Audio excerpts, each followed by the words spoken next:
Start. सभापति महोदय, मुझे आशंका है कि यह निगम ऐसा करने जा रहा है।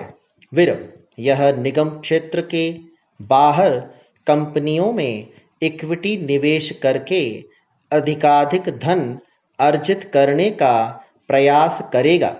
यह निगम अन्य जगहों पर वित्तीय प्रपत्रों अथवा अन्य प्रकार के पूंजी निवेश करके अधिकाधिक धन अर्जित करने का प्रयास करेगा और छूट का लाभ उठाकर भी उक्त क्षेत्र के विकास हेतु कुछ भी नहीं करेगा। इसलिए अगर छूट दी जाए तो यह छूट केवल उस आय पर होनी चाहिए जो कि उक्त राज्य में नए उद्योगों और नए उपक्रमों में किए गए पूंजी निवेश से अर्जित हो। मैट पर चर्चा करते हुए एक प्रश्न उठाया जा रहा है कि क्या यह निर्यातोन्मुखी परियोजनाओं पर भी लागू होना चाहिए। आयकर अधिनियम के खंड 80 के अनुसार निर्यात से होने वाली आय पर छूट दी जाती है।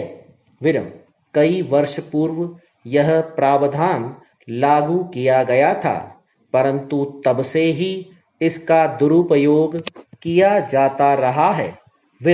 कई मामलों में हमने पाया है कि इसका दुरुपयोग काले धन को सफेद धन में परिवर्तित करने में किया जा रहा है। निर्यातोन्मुखी उत्पादन के मामले में हमने देखा है कि काले धन का दुरुपयोग कच्चे माल को खरीदने और मंजूरी आदि देने के लिए किया जाता रहा है ताकि लाभ दर बढ़ जाए। निर्यात के पश्चात यह धन कर मुक्त निर्यात आय के रूप में वापस आ जाता है। इसलिए हम मुंबई और अन्य व्यापारिक पत्रिकाओं में छपे विज्ञापन देखते हैं जिनमें निर्यात लाभ को बेचने के प्रस्ताव आमंत्रित किए जाते हैं।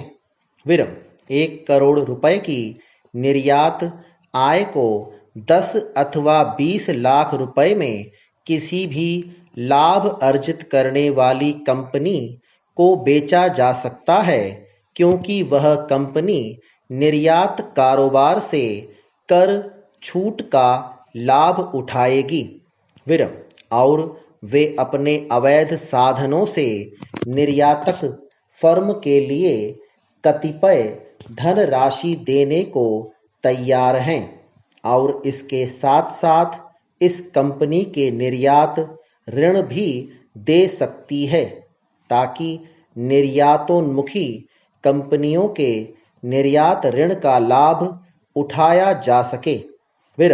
इस प्रकार का दुरुपयोग काफी लंबे समय से होता आ रहा है। मेरे विचार में मैट को निर्यातोन्मुखी कंपनियों पर लागू करना एक सही कदम है। वर्तमान में यह सिर्फ निगमित इकाइयों पर ही लागू होता है।